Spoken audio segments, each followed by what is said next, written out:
اور کس طرح کر کے لوگ، میں تو رونا روتا رہتا ہوں داڑھی کا.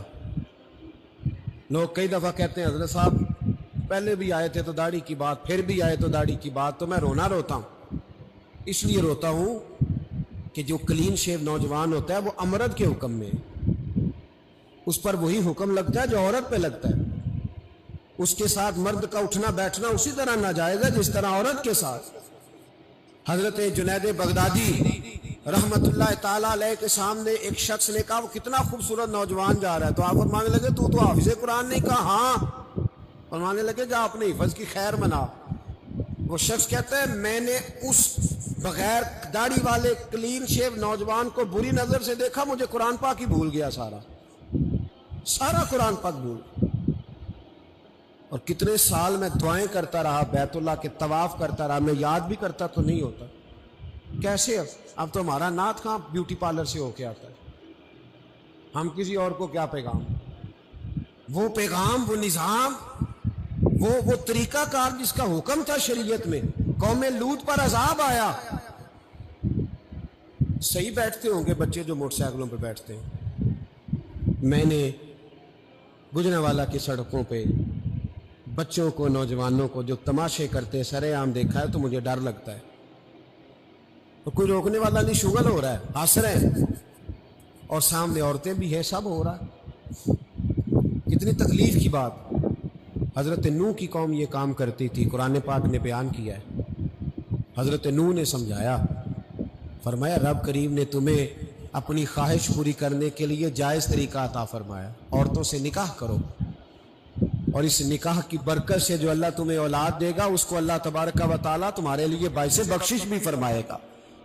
لیکن جب قوم نہ مانی تو جو قوم لوط کا عمل کرے اس کا علاج قرآن نے بیان فرمایا کہ آسمان سے پتھر برسیں گے. پھر پتھر برسے، اور جن کے بڑے بڑے اچھے دماغ تھے ان کے دماغ چکنا چور کر دیے گئے، تباہ کر دیے گئے، ان کے دماغ زمین پر بچھاڑ دیا گیا.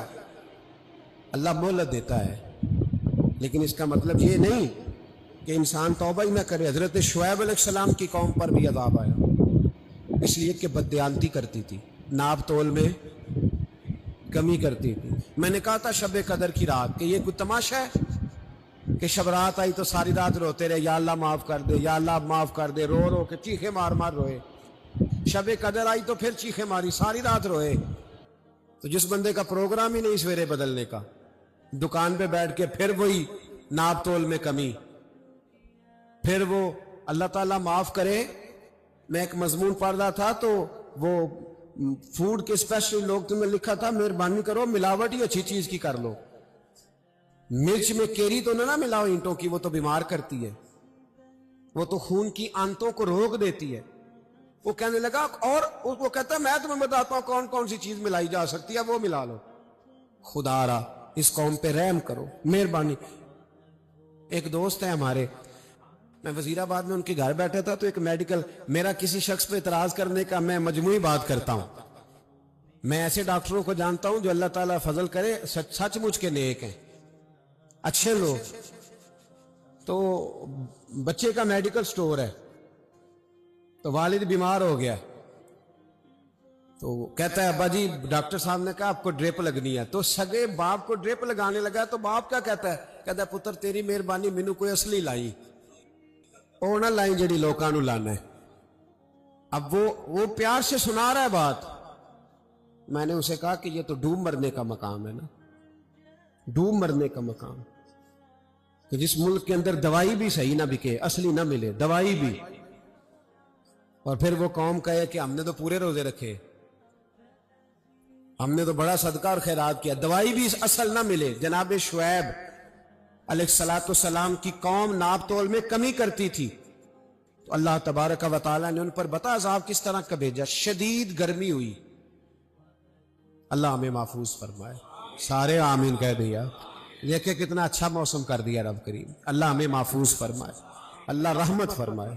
شدید گرمی کی لہر آئی، باہر اتنی گرمی ہوئی کہ لوگ اپنے گھروں میں گھس گئے. جس طرح سورج کی شعاعیں گھروں کے اندر داخل ہو جاتی، اس طرح گرمی کی لہر اندر داخل ہوئی. اور جس طرح کسی کو آگ لگ جائے تو وہ آدمی اچھلتا کودتا ہے نا، اس طرح یہ لوگ اچھلنے لگے اور اچھل کود کے مر گئے۔ جرم کیا تھا؟ ناپ تول میں کمی کرتے۔ حضرت داؤد کی قوم بھی تباہ ہوئی۔ جرم کیا تھا؟ ہفتے والے دن مچھلیاں نہیں پکڑنی تو یہ پکڑتے تھے۔ حکم ہے نا مسلمان کو نماز کے ٹائم کوئی اور کام نہیں کرنا، نماز پڑھنی ہے۔ میرا خیال ہے مسلمان تو فٹافٹ آ جاتے ہیں، سارے پہنچ جاتے ہیں نا مسجدوں میں۔ ہلکا ہلکا بول رہے ہیں آپ، کیوں نہیں پہنچتے؟ اگر حضرت سیدنا، اور پتہ انہیں سزا کیا ملی؟ اللہ نے فرمایا اس ٹائم عبادت کرنی ہے، کام نہیں کرنا، وقت نہیں ہے کام کا۔ انہوں نے مچھلیاں پکڑی، 12,000 لوگ تھے۔ پتہ ہے مالک نے سزا کیا دی؟ بندر بنا دیا اللہ کریم۔ قرآن مجید کا پہلا سپارہ پڑھے، فَجَعَلْنَاهَا نَكَالًا لِمَا بَيْنَ يَدَيْهَا وَمَا خَلْفَهَا۔ اللہ فرماتے ہیں پچھلوں کے لیے بھی عبرت بنا دیا، بعد والوں کے لیے بھی عبرت، نشان عبرت بنا دیا۔ بندر بن گئے، اور جو ان کے دوست جو بچ گئے تھے ان کے پیر چومتے تھے، روتے تھے۔ 3 دن بندر بن کے زندہ رہے، پھر اللہ نے سب کو اجتماعی موت دے دی۔ تو اگر مسلمان سے اللہ کہے کہ نماز کے ٹائم کاروبار نہیں، جمعے کے ٹائم کاروبار، تو مسلمان کہتا ہے نہیں مجھے مہلت ملی ہوئی ہے۔ یہ تو اس وقت پتہ چلتا ہے نا جب بچے ڈیوٹی لگاتے، ہاں ہاں ہاں عذاب آتا ہے، اس وقت پتہ چلتا ہے۔ میں نے دیکھا یہ منظر، اس وقت پتہ چلتا ہے جب بچے کسی ملازم 6,000 کی ڈیوٹی لگاتے، کہتے ہیں ابے کا دھیان رکھنا، ہم دکان پہ بیٹھنے لگے۔ پھر اسے سمجھ آتی ہے اگر میں نماز کے ٹائم مسجد میں ہوتا تو آج میری اولاد میری خدمت پہ ہوتی۔ میں نماز کے ٹائم مسجد نہیں گیا تو بچوں نے 6,000 کا ملازم بٹھایا ہے، ابا جی کا خیال رکھ، ایک نرس بلائی ہے، تو خیال رکھ۔ کدھر ہوتے ہیں مسلمان نماز کے ٹائم؟ ایک عیسائی نے اعتراض کیا ہے، سنیں، وہ کہتا ہے مجھے لگتا ہے مسلمانوں کے 3 خدا ہیں۔ مسلمان اڑ گیا، کہنے لگا نہیں ہمارا تو ایک ہے، کہا نہیں 3 ہے۔ معاذ اللہ استغفر اللہ، ہمارا ایک ہے۔ کہنے لگا نہیں میں ثابت کرتا ہوں، ایک تمہارا خدا 5 نمازوں کا ہے، ایک رمضان کا ہے، ایک عید کا ہے۔ لگتا ہے معاذ اللہ عید والا زیادہ تگڑا ہے، تم زیادہ آتے ہو۔ رمضان والا لگتا ہے اس سے کچھ کمزور ہے، تم تھوڑے آتے ہو۔ اور 5 نمازوں والا شاید سب سے کمزور ہے۔ بات عقل کی ہے کہ نہیں؟ اس نے اعتراض ٹھیک کیا، تو مسلمان کو چاہیے نا خیال کرے۔ ایک یہودی نے لکھا تھا، اس نے کہا تھا جس دن مسلمانوں کی تعداد فجر کی نماز میں اتنی ہو گئی جس دن جتنی جمعے میں ہوتی ہے، اس دن نہ کوئی یہودی سازش کرے گا نہ کوئی عیسائی تلوار نکالے گا۔ شرط یہ ہے کہ یہ اسی طرح فجر پڑھنے آئیں جس طرح جمعہ پڑھنے آتے ہیں، تو پھر کوئی شخص بھی ان کو کسی جگہ شکست دے سکتا تو ہمارے گناہ ہمیں پریشان کرتے۔ یہ جتنی آزمائشیں ہیں ان کے پس منظر میں گناہ ہیں۔ ہماری زندگی کے اندر جتنی تکلیفیں، ہماری پریشانیوں کا سبب ہم خود ہیں۔ بہت ساری جگہوں پہ ہم غلطی کرتے ہیں، اس کی ہمیں سزا ملتی۔ غلطی کی سزا، ایک نوجوان نے مجھے بڑی گہری بات سنائی، میرا قریبی تعلق تھا، کہنے لگا گھر میں بڑا مسئلہ ہے، بڑی پریشانی ہے، ماں اور بیوی کا ماحول اتنا سخت ہو گیا ہے کہ نمٹ نہیں سکتا۔ آپ یقین کریں میں نے ڈیٹیل سے ساری چیز کو سٹڈی کیا، میرے پاس اتنا وقت نہیں ہوتا، پھر بھی میں نے اس فیملی کو پورا پڑھا تو غلطی نوجوان کی نکلی۔ نہ اس پہ اماں اعتبار کرتی ہے نہ بیوی اعتبار کرتی ہے۔ اس نے جھوٹ بول بول کے اس طرح کی ماحول پیدا کر دیا ہے کہ کوئی اس پر اعتماد کرنے کو تیار ہے۔ اگر آپ ناراض نہ ہو تو ایک بات کروں، پتہ ہے گھر میں ماحول کب خراب ہوتا ہے؟ باہر والے ہماری تقریر سنتے ہیں، گھر والے ہمارا عمل دیکھتے ہیں۔ جب وہ دیکھتے ہیں نا کہ یہ کس طرح کا شخص ہے، اس کے رویے، اس کا کردار، اس کا لب و لہجہ کتنا برا ہے، اور یہ کردار کا کتنا کمزور ہے۔ اعلیٰ حضرت فرمایا کرتے تھے نیک وہ ہوتا ہے جس کی تنہائی صاف ستھری ہوتی ہے، اس لیے ماحول بگڑ جاتا ہے۔ یہ جو ہم کہتے ہیں نا میرے سجن بڑے بنتے ہیں پھر ٹوٹ جاتے ہیں، کچھ لوگ ایسے ہوتے ہیں جو ان کے پاس جاتا ہے انہی کا ہو جاتا ہے، وہ کہیں اور کے قابل کیوں بھلا؟ اس لیے کہ ان کے کردار میں ٹھنڈک دیکھتا ہے، ان کے لب و لہجے میں مٹھاس دیکھتا ہے، اس شخص میں اتنی خوبصورتی دیکھتا ہے کہ اسی کا بن جاتا ہے۔ حضرت ابراہیم بن ادم کے پاس ایک نوجوان آیا، کہنے لگا میں گناہ کرنا چاہتا ہوں۔ فرمانے لگے بالکل کر، اللہ کا دیا ہوا رزق کھانا چھوڑ دے اور گناہ کر۔ کہنے لگا یہ نہیں ہو سکتا۔ فرمانے لگے چل پھر اس طرح کر، رب کی زمین پہ نہ رہ، کسی اور کی زمین پہ چلا جا۔ کہنے لگا یہ بھی نہیں ہو سکتا۔ فرمانے لگے چل اللہ کی چھت سے نکل جا۔ کہنے لگا یہ بھی نہیں ہو سکتا، تو آپ رو پڑے۔ فرمانے لگے پھر جناب اسرائیل جب آئیں تو ان سے کہنا مجھے 2-3 سال کی مہلت دے دے، پچھلی میری گناہوں میں گزر گئی، میں ذرا 3 سال عبادت کر لوں۔ تو وہ شخص بھی رونے لگا، کہنے لگا حضور وہ مہلت نہیں دیتے، وہ جب لینے آتے ہیں تو پھر لے کے